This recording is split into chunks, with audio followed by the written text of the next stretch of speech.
Best varicose veins చికిత్సనే పొందండి. నొప్పి లేని చికిత్స కోసం సంప్రదించండి ఎబిస్ హాస్పిటల్. నమస్తే, వెల్కమ్ టు సుమన్ టీవీ. నేను పద్మిని. ప్రస్తుతం మనతో పాటు ప్రముఖ ఆధ్యాత్మికవేత్త, జ్యోతిష రత్న, జ్యోతిష చక్ర వైభవ నిపుణ డాక్టర్ రాళ్లపల్లి రవికుమార్ గారు మనతో పాటు ఉన్నారు. మాట్లాడదాం. సార్ నమస్కారం అండి. నమస్కారం అమ్మా. బాగున్నారండి? బాగున్నామా, చెప్పాలి. నవంబర్ మాసం వచ్చేస్తోంది. మాస ఫలితాలు మీ ద్వారా మేము తెలుసుకోవడం అనేది మాకు విదితమే. మరి నవంబర్ మాసం ముందుగా అసలు గ్రహస్థితి ఒకసారి గోచార సంచారంలో ఎటువంటి గ్రహస్థితి ఉంది అనేది ఒకసారి మీ ద్వారా తెలుసుకుని ఆ తర్వాత ద్వాదశ రాశులకి కూడా ఈ గోచార సంచారం రీత్యా వచ్చేటటువంటి ఫలితాలు మీ ద్వారా తెలుసుకోవాలనుకుంటున్నాం. తప్పకుండా అమ్మా. శరదిందు సమాకారే పరబ్రహ్మ స్వరూపిణి వాసరాపీఠ నిలయే సరస్వతి నమస్తుతే. సుమన్ టీవీ ప్రేక్షకులకి నమస్కారం. ముందుగా ద్వాదశ రాశుల్లో నవగ్రహాలు ఎక్కడున్నాయో తెలుసుకుందాం. ముందుగా సూర్యుడు వచ్చేసి మనకి వృశ్చిక రాశిలో ఉన్నారు. అలాగే కుజుడు స్వస్థానమైన వృశ్చిక రాశిలో ఉన్నారు. అలాగే మనకి రాహు వచ్చేసి మన కుంభరాశిలో ఉన్నారు. నెక్స్ట్ వచ్చేసి గురు మనకి మిథున రాశిలోకి ప్రవేశించాడు. 11/11/2025 నుంచి గురువు మళ్ళీ పునః మిథున రాశిలోకి వచ్చేస్తున్నాడు. ఇది కాకుండా శని వచ్చేసి మనకి మీన రాశిలోకి ఉన్నాడు. అలాగే బుధుడు వచ్చి మనకి తులారాశిలో ఉన్నారు. అలాగే కేతు వచ్చేసి మనకి సింహరాశిలో ఉన్నారు. ఇంకా ఆఖరిగా శుక్రుడు వచ్చేసి మనకి తులారాశిలో స్వక్షేత్రంలో ఉన్నాడు. ముఖ్యంగా ఏంటంటే కుజుడు శుక్రుడు ఇద్దరు కూడా స్వక్షేత్రంలో ఈ నెలలాళ్ళు ఉంటారండి. ఇంకోటి ఏంటంటే మెయిన్గా ఈ నవంబర్ 30 దాకే మనకి కుజుడు తులారాశిలో ఉంటారండి. వృశ్చిక రాశిలో కుజుడేమో వృశ్చిక రాశిలో స్వస్థానం, శుక్రుడేమో మనకి తులారాశిలో స్వస్థానం. ఇద్దరు కూడా స్వస్థానాల్లో ఈ నెలలాళ్ళు ఉంటారు. ఇప్పుడు నవంబర్ 30 దాకే మనకి ముహూర్తాలు కూడా ఉన్నాయండి. నవంబర్ 30 తర్వాత నుంచి మనకి ఫిబ్రవరి 15 దాకా ముహూర్తాలు కూడా లేవు. కాబట్టి ఏంటంటే ఖచ్చితంగా మనం మంచి రాసులు అంటే మన గురుబలం బాగా ఉన్న రాసులు మటుకు ఖచ్చితంగా మెయిన్ వివాహ విషయం. ఎందుకంటే మిగతా ఉద్యోగం లేకపోతే మిగతా అయినా సరే కొంచెం లేట్ అయినా పర్వాలేదు. వివాహం మిస్ అయింది అనుకోండి 1-2 years మళ్ళీ టైం పట్టేస్తాం. కాబట్టి కొన్ని రాసులు మెయిన్గా ఏవైతే ఉన్నాయో అవి ఈ నెలలు కొంచెం బాగా కష్టపడితే కనీసం ఫిక్స్ అవ్వడం కానీ లేకపోతే ఎంగేజ్మెంట్ చేసుకోవడం కానీ అంటే మనదే అని అనిపించుకోవడం కానీ లేదంటే గట్టిగా ప్రయత్నిస్తే నవంబర్ 30 లోపల కూడా పెళ్లి కూడా అయిపోయేందుకు అవకాశాలు ఉన్నాయి కొన్ని రాసులు. కాబట్టి మోఢం ఉంది కాబట్టి మనం నవంబర్ 30 దాకే మనకి ముహూర్తాలు ఉన్నాయి కాబట్టి కొంచెం గట్టి ప్రయత్నం మటుకు ఖచ్చితంగా చేయాలని చెప్పి నా మనవి. రైట్ అండి. అంటే ఈ మౌఢ్యంలో సర్వసాధారణంగా అడిగేటటువంటి ప్రశ్న, కనీసం సంబంధాలు మాట్లాడుకోవడానికి కూడా వెళ్ళకూడదా అండి అని అడుగుతారు. మీ మీ అలా ఏం లేదు. మౌఢ్యంలో మాట్లాడుకోవడం అవన్నీ ఏం ప్రాబ్లం లేదు.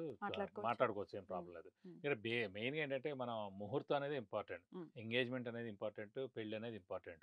అవి మనం డేట్ ఫిక్స్ చేసుకోవడం ఇవన్నీ మామూలుగా పెట్టుకోవచ్చు. కానీ ఫైనల్గా మనం అన్నీ ఏం చేసినా కూడా మెయిన్గా మళ్ళీ మూఢం వెళ్ళిపోయిన తర్వాత చేసుకోవాలి. కాబట్టి మాట్లాడడంలో నష్టం లేదు, చూపుల దాకా కూడా నష్టం లేదు అన్నట్టు. ఎందుకంటే ఇప్పుడు చూపుల దాకా కూడా ఎవరు వెళ్ళట్లేదు, అందరు నెట్లోనే చూసేస్తున్నారు. మామూలుగా ఏదంటే వీడియో కాల్లోనే చూసేస్తున్నారు కాబట్టి అంత ఇదేం లేదు. కానీ మెయిన్ మటుకు ముహూర్తం విషయంలో మటుకు మనకి ఇంకా ఫిబ్రవరి 15 తర్వాత ఉంది కాబట్టి ఈ లోపల ఫిక్స్ చేసుకోండి పెట్టుకుంటే. ఎందుకంటే ఇప్పుడు ఈ టైంలో ఫిక్స్ చేసుకోలేనుకోండి మీకు హాల్ దొరకదు, ఆ కెమెరామెన్ దొరకడు, వంట అతను దొరకడు, ఇలా మెయిన్ అన్నీ కూడా దొరకవు మీకు. కాబట్టి అంటే ఇప్పుడు అసలు టైం కూడా తక్కువగా ఉంది. కాబట్టి టైం వేస్ట్ చేయకుండా ఈ గురుబలం బాగా ఉన్న రాష్ట్రం మటు ఖచ్చితంగా గట్టిగా ప్రయత్నిస్తే వివాహం తప్పకుండా నవంబర్ 30 లోపల కుదిరేందుకు అవకాశాలు ఎక్కువగా ఉంటాయి. మరి ఎవరికి ఆ వివాహ బలానికి సంబంధించి బాగా ఉంది, అలాగే ఆర్థిక పరంగా ఏ రాశుల వాళ్ళకి బాగుంది, అలాగే ఏ రాశుల వాళ్ళకి ఒకవేళ మిశ్రమ ఫలితాలు కనుక ఉంటే ఎటువంటి పరిహార మార్గాల్ని అనుసరించాలి, అవన్నీ ఇప్పుడు తెలుసుకుందాం. మరి ద్వాదశ రాశులకి ఎలా ఉండబోతుంది నవంబర్ మాసం చూద్దాం. ఇక మీనరాశి వారికి, ఈ మీనరాశి వారికి ఎలా ఉండబోతుందండి నవంబర్ మాసం అంతా కూడా? తప్పకుండా అమ్మా. మీనరాశి అనగానే మనకి పూర్వభాద్ర 4 పాదం, ఉత్తరాభాద్ర 1, 2, 3, 4 పాదాలు, రేవతి 1, 2, 3, 4 పాదాలు, ఈ నక్షత్రాల సమూహంతో మనకి మీనరాశిలోకి వస్తుంది. వీరు ప్రస్తుతం మెయిన్గా అంటే సెకండ్ ఫేజ్ ఏలినాటి శని స్టార్ట్ అయింది. సో ఇంకా 5 ఏళ్ల పాటు ఏలినాటి శని ఉంటుంది. ఒక 6 months అయిపోయింది, ఇంకా 4.5 years ఉంటుంది.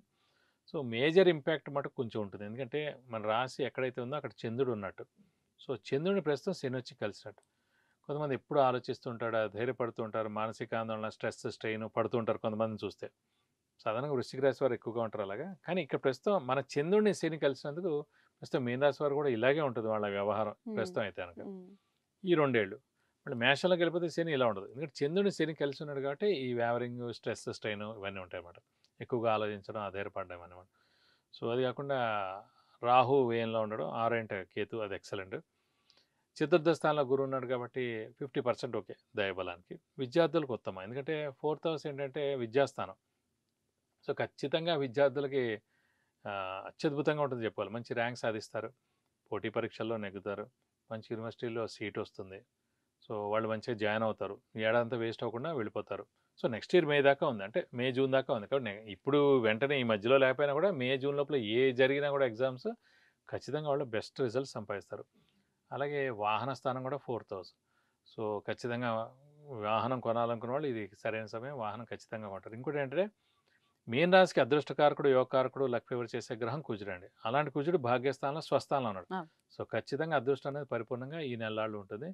సో వాహనం కూడా కొనేందుకు అవకాశం ఉంది. అలాగే 4th హౌస్ ఏంటంటే సౌఖ్యస్థానం, జనరల్ హ్యాపీనెస్, ఇవి 2 కూడా ఖచ్చితంగా ఉంటాయి. అలాగే మాతృస్థానం కూడా 4th హౌస్, అక్కడ గురువు ఉన్నాడు. ఉం. సో మదర్ ఎవరైనా వర్కింగ్ అనుకోండి మీన రాశి వారికి, వాళ్ళకి ప్రమోషన్ కానీ, నేమ్ అండ్ ఫేమ్ కానీ, ఆర్థికంగా బాగుండడం కానీ, ఉం. అవన్నీ కూడా జరిగేందుకు అవకాశం ఉంది. ప్లస్ మదర్ యొక్క బ్లెస్సింగ్స్ పరిపూర్ణంగా ఉంటే ఈ ఏడాదంతా కూడా మదర్కి ఏం ప్రాబ్లం లేకుండా చాలా బాగుంటారు. సో ఇవన్నీ పాయింట్స్ ఉం. మనం చెప్పుకోవచ్చు మీన ఉం. రాశికి. 4th హౌస్ లో గురువు ఉండటం రీత్యా మరి గృహ యోగం ఏమైనా ఉంటుంది అనుకోవచ్చు. సాధారణంగా చతుర్థ స్థానం, గృహస్థానం కూడా. సో స్థలం కానీ, ఇల్లు కానీ కొనేందుకు అవకాశాలు ఎక్కువగానే. ఉం. సో మానవ ప్రయత్నం, హార్డ్ వర్క్, స్మార్ట్ వర్క్ 2 చేయండి. ఖచ్చితంగా మీకు ఖచ్చితంగా గృహయోగం మటుకు ఖచ్చితంగా ఉందని చెప్పుకోవాలి. ఈ నెల ఇంకా ట్రై చేస్తే బాగుంటుంది. ఎందుకంటే కుజుడు గృహానికి కూడా కారకుడు. మెయిన్ కుజుడే ఇల్లు కారకుడు. స్థలానికి కానీ, ఇల్లు కానీ కారకుడు కుజుడు కూడా అనమాట. సో ఆ కుజుడు కూడా స్వస్థానంలో ఉన్నాడు కాబట్టి అదృష్టం పరిపూర్ణంగా ఉంది. అదృష్ట కారకుడు మీన రాశికి కుజుడు కాబట్టి వాడు స్వస్థానంలో ఉన్నందుకు, గురువు 4th హౌస్లో గృహస్థానంలో ఉన్నందుకు ఖచ్చితంగా ఈ నెలే కూడా వచ్చేందుకు అవకాశాలు ఎక్కువగా ఉన్నాయి. రైట్ అండి. స్థాన చలనాలు ఏమైనా ఉంటాయా వీళ్ళకి? అంటే మెయిన్గా ఏలినాటి నడుస్తుంది కాబట్టి, ఇంకా 4.5 years ఉంది కాబట్టి ఖచ్చితంగా స్థానచలనం జరిగేందుకు అవకాశం ఉంది. ఇల్లు మార్పు కానీ, ఉద్యోగ మార్పు కానీ, ట్రాన్స్ఫర్ అవ్వడం కానీ, లేదంటే వేరే ఊరికి మారడం కానీ, డిపార్ట్మెంట్ చేంజ్, లేదంటే బిల్డింగ్ మార్పు, బిల్డింగ్ చేంజ్, ఈ బిల్డింగ్ నుంచి ఇంకో బిల్డింగ్ మారడం కానీ, ఇవన్నీ కూడా జరిగేందుకు అవకాశాలు ఎక్కువగా ఉన్నాయి. రైట్. ఆరోగ్యం ఎలా ఉంటుంది అనుకోవచ్చండి వీళ్ళకి? ఆరోగ్యరీత్యా బాగుందండి. ఎందుకంటే మెయిన్గా కుజుడు ఆరోగ్యకారకుడు, కుజుడు స్వస్థానంలో ఉన్నాడు. అలాగే మెయిన్ శుక్రుడు కూడా స్వస్థానంలో ఉండడం, గురువు కూడా చతుర్థంలో బాగున్నాడు కాబట్టి ఆరోగ్యానికి ఏం లోటు ఉండదు. చిన్న చిన్న ఇబ్బందులు ఉంటాయి. ఏలినాటి కాబట్టి చిన్న చిన్న అనారోగ్యాలు ఉంటాయి.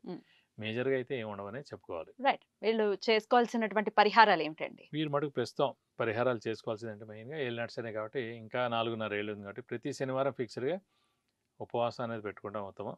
ఒకసారి వీలైతే రక్తదానం చేస్తే చాలా మంచిది శనివారం రోజున. ఇదివరకు కూడా మనం చాలాసార్లు చెప్పుకున్నాం.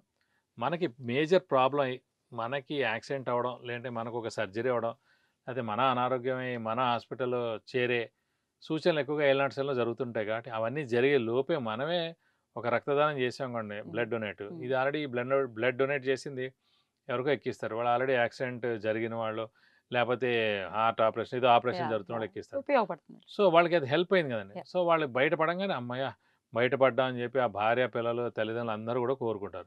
అలా కోరుకోగా మనకి అదంతా బ్లెస్సింగ్ వస్తుంది. సో చిన్న రక్తదానం చేయడం ద్వారా మనకు ఆరోగ్యం బాగుంటుంది. మనం ఈ సర్జరీ కానీ, ఈ హాస్పిటలైజ్ అవ్వడం కానీ, ఈ యాక్సిడెంట్ అవ్వడం, ఇవన్నింటి కూడా మనం తప్పించుకోవచ్చు. చిన్న రెమెడీ, అది కూడా శనివారం రోజు చేస్తే మంచిది.